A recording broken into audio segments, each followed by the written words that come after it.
One of the most difficult quotes that I know of from a Marianist text says, "The quality of our presence is more important than our work."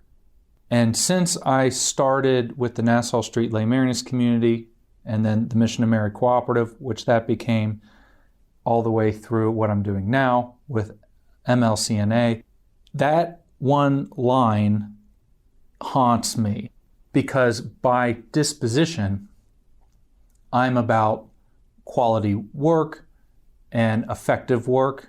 And I have to say to myself, now how have I been present to people through this?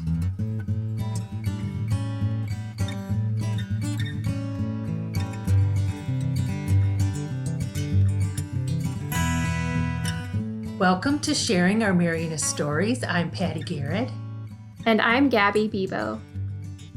This is an exciting interview, Gabby, that you did with Rob Brodrick. He's the new National Director of the Marianist Lay Communities of North America. So what was your feeling at the end of this interview? I had known Rob, I think the first time I met Rob was when I was a student at the University of Dayton. And he had already graduated, but he was still around Dayton as part of the Nassau Lay Marianist Community, which he talks about in this interview. It was a live-in residential community of Lay Marianists in the inner city in Dayton, which eventually developed into Mission of Mary Cooperative, which is still ongoing. So he did that for a while, and then he went away to Boston to get his PhD, and then he came back and got this job working with the Marianists, which was really exciting. He's certainly a very intellectual person, and he sees a lot of things in the Marianist family from a very intellectual kind of big picture lens. So I appreciated his insights. After listening to the interview, it reinforced to me the importance of the presence. He talks a lot about presence, but the presence of lay people in the Marianist family. We do a lot of interviews with people for our Sharing Our Marianist Stories. And so often, the people that influence lay people or vowed religious to pursue participating in the Marianist family is a vowed religious person that they watched and admired and wanted to be like. And Rob talks about Brother Tom Pieper as one person that influenced him.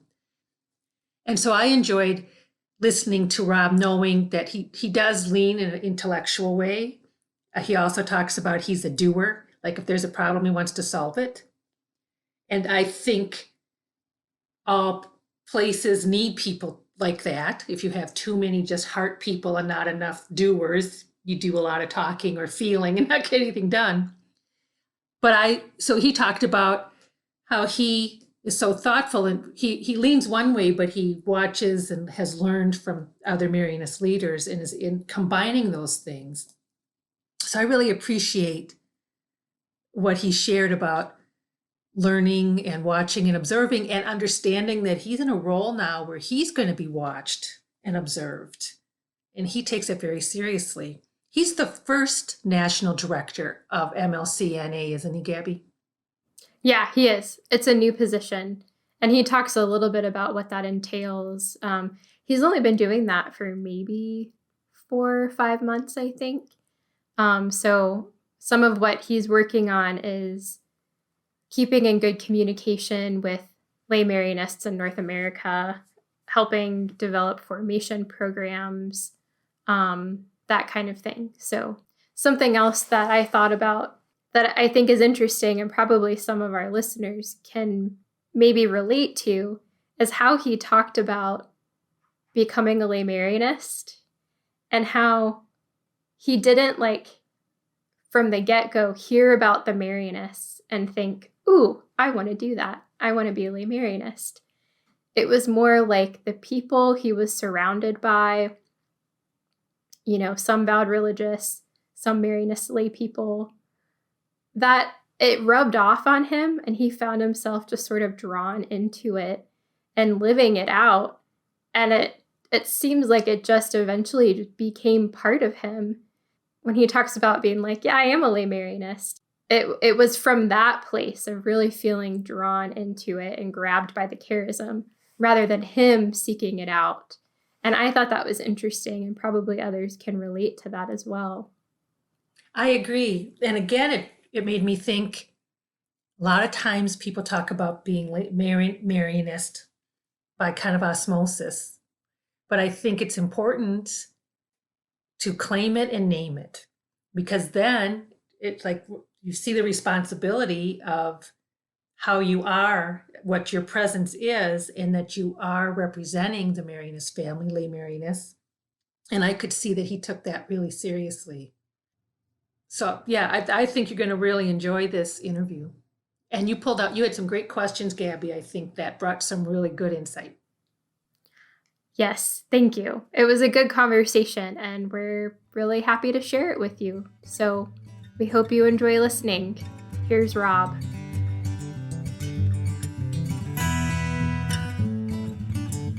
I'm Rob Brodrick. I'm the National Director for the Marianist Community of North America, or MLC-NA. And in that capacity, I'm in charge of all of the day-to-day operations on behalf of the Leadership Council to help run the business of the lay branch in the United States and Canada. I went to the University of Dayton for my undergraduate studies, and I knew the Marianists before then, but I would say you sometimes know things in different registers. So I was aware of the Marianists. We had one of the rotating priests at my parish growing up was a Marianist. But more importantly, my godfather's a Marianist brother, Brother Gary Marcinowski, who's a Marianist artist here in Dayton that a lot of people know, and he's a woodworker. So I think the very first encounter I had with any understanding of the Marianists came from Gary when our family got a package in the mail one day. My mom had me open it up because I was a kid and real excited about it. And I took out a figurine. It's essentially a wooden carved torso of pregnant Mary. And it's really great. And as an adult, I really appreciate it. As a small child, I didn't know what it was at all.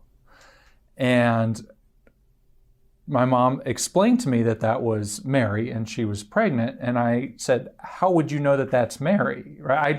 I had no. And so she explained to me, of course, that's from, Brother Gary, and he's a Marianist brother. And one of the things that they're into is Mary. And I was like, okay. So that wasn't something that really, I don't know what age I was at that time, but it didn't really register yet. So it wasn't until the University of Dayton where I started encountering the Marianists more on a personal level, and it would be through interacting, especially with a lot of the brothers there. That was really influential to me. I don't think I engaged the Marianists, if I can say, as Marianists, that I was showing up saying, boy, I'd like to learn more about that Marianist thing that you do. And definitely the direction wasn't from me to the Marianist Charism. The Marianist Charism came and got Rob. It wasn't the other way around. And that happened in a number of ways, one of which I was a Chaminade Scholar. There's the Chaminade Scholars Program, which in my day was a 4-year program. And it was very much focused on vocation. So it wasn't a Marianist-related program, though a lot of people in that program, of course, were very influenced by the Marianist charism and spirituality, were pursuing that through some other community formation opportunities. As we got older in our junior and senior years, some folks were interested in that. I think another influence for me really was the UDSAP program. So UDSAP is the University of Dayton Summer Appalachian Program, and it takes UD students down into Magoffin County, Salyersville, Kentucky. And there's a house down there. We live together in community. There's a lot of formation that happens prior to all of that. And then it's essentially a summer of service program, which is not a quote-unquote official Marianist program, maybe. It's a University of Dayton program. It's a campus ministry program. But it had Brother Tom Pieper. And so therefore was a Marianist program, whether or not everybody knew it at the time. And I learned so much from watching BT operate, how he was there and he was present and he was with the community. That struck me as a different way of leading. He wouldn't lead even, I would say, mentoring, guiding, animating that community. And it struck me in many ways because it was very different than how I would have gone about it at that point in time. I think BT's way was better, to be very clear, but it was very different than anything that I would have known about how to do that. So I was kind of taking mental notes going, that's distinctive. He had a method that I did not understand. He had a way of being that I did not understand.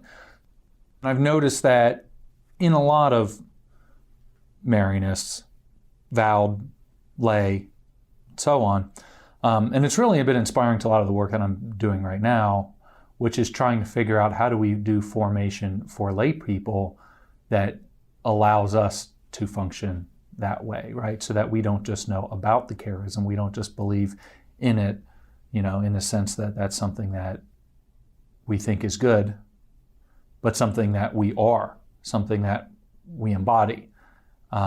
Because I watch folks like that who are just masters of this. And it's a craft almost when you watch them operate in that kind of way. They build communities like my godfather, Gary, might build a table or an altar. So in some ways, I would say that was really a formative encounter. So I came back from that, had a number of other engagements, with the brothers, just kind of picking some things up from them there, and then slowly becoming introduced to that there were lay Marianists.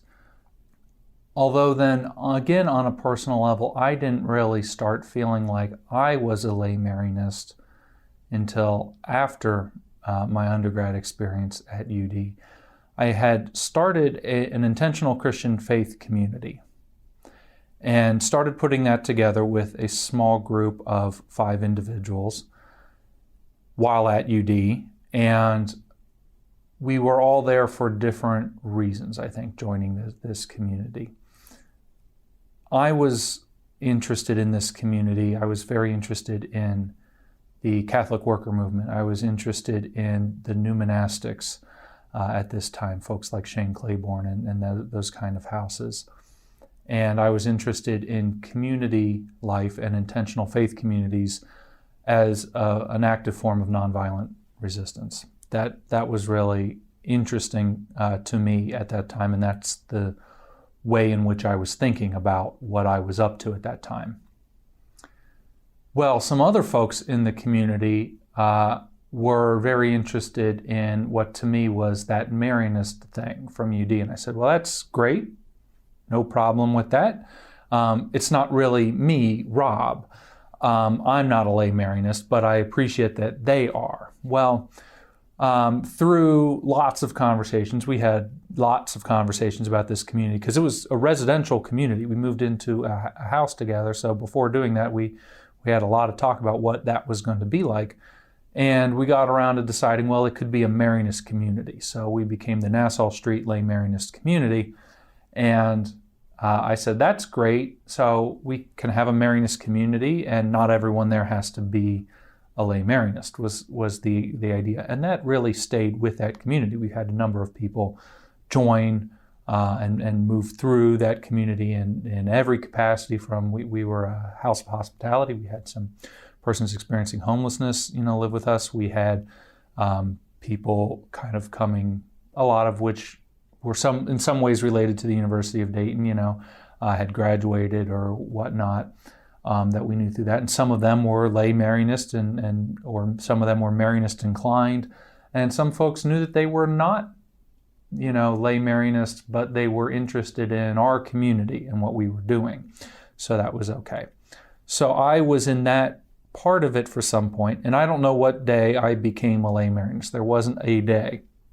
And someone had told me it was a joke, but it was one of those jokes that's like half true, maybe a little more than half true, maybe all the way true. You can tell me. But for me, it was true. They had said, I had asked, when do you become a Lay Marianist? How do you know that you're a Lay Marianist? And they told me, well, you're usually at some sort of event. Maybe it's a mass, maybe it's another event. And they ask all the vowed and Lay Marianists to stand up. And you look around the room and you realize you're standing up.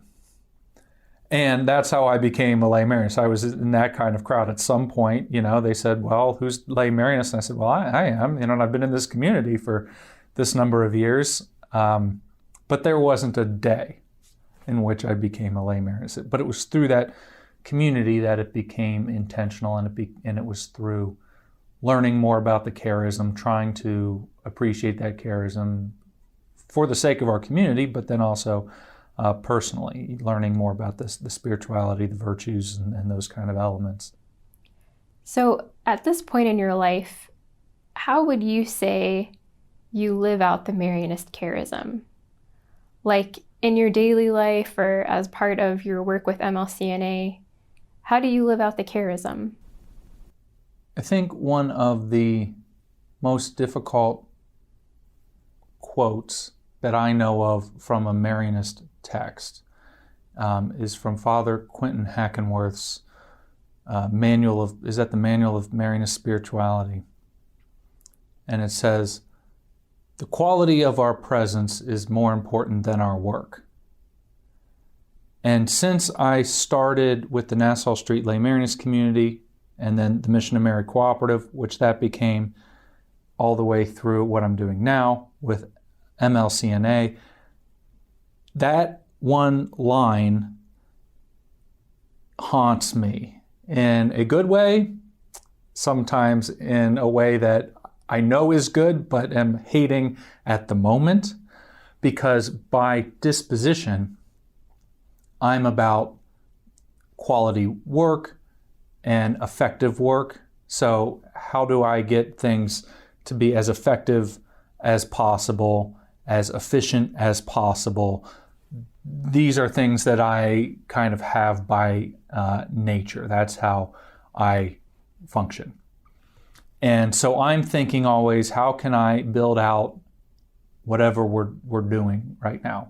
We started at Nassau Street with saying, okay, we've got these guys, they're living out back, they're experiencing homelessness, how are we going to work with them? Well, we've got this land that we're trying to convert and restore and kind of now do an urban farming thing on. How do we do that? Same thing with MLC-NA now. Okay, we're trying to build out things like formation and mission-related activities and so on. I want to take each of these things by nature and say, how do I do that efficiently and as effective with the most impact? I'm kind of thinking, I'm that guy that's thinking about, well, if I had to go to a funder with an impact statement, what would it look like and what are the percentages that I would put on those kind of things? That's how my brain works. That's how I work. And then the quality of our presence is more important than our work. Comes out of nowhere and haunts me. And I have to say to myself, well, great. Now, how have I been present to people through this? Am I too much trying to just get in there and find, the most efficient way to do that, the best way to do whatever the action item is? So I'm just focused on that. And have I built that relationship with somebody else? What does that look like?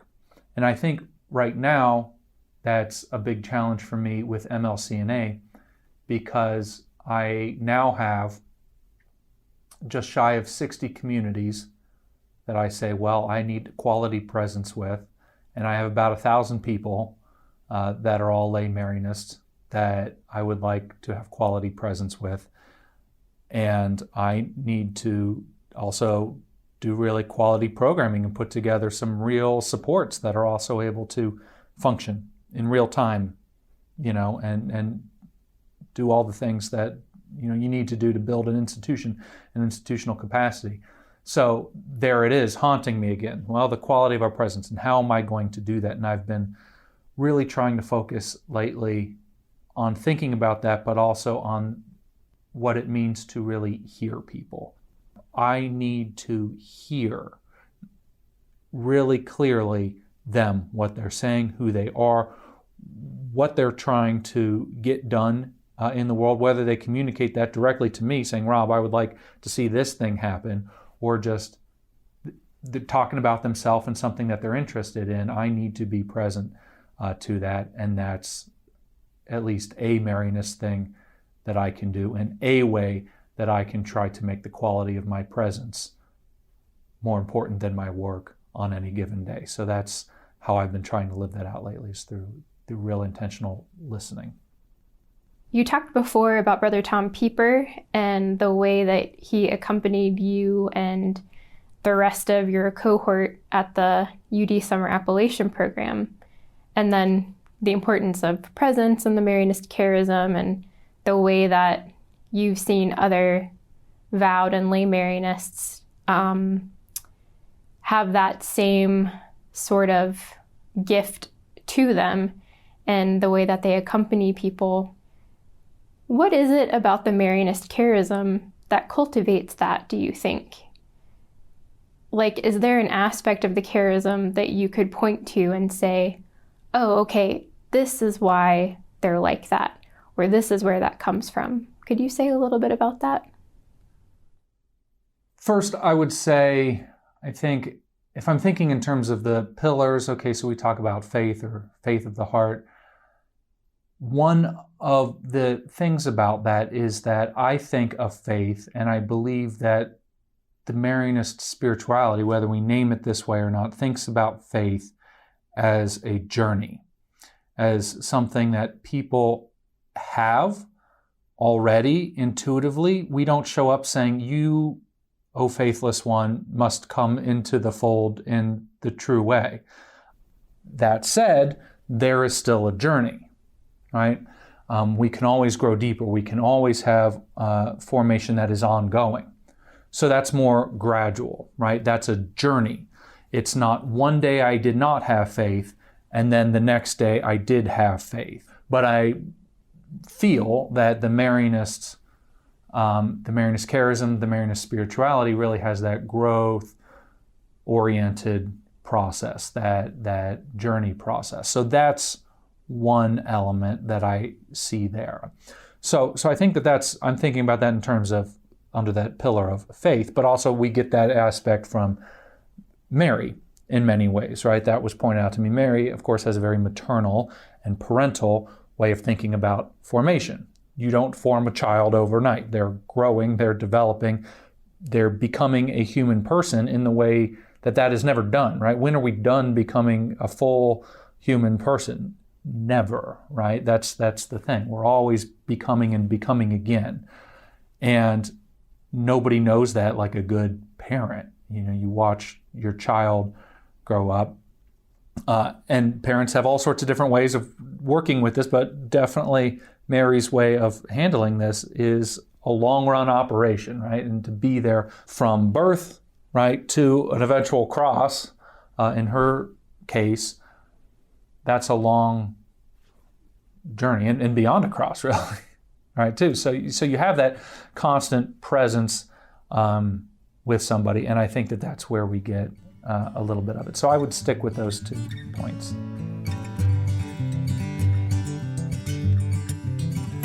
Thank you again for listening. To listen to more of our podcasts or learn more about the North American Center for Marianist Studies, check out our website at www.nacms.org. If you would like more information about the Marianist lay community of North America and all of the activities and news that they have as coordinators of Marianist lay people in North America, you can go to their website at MLC-NA.org. Thank you so much for listening.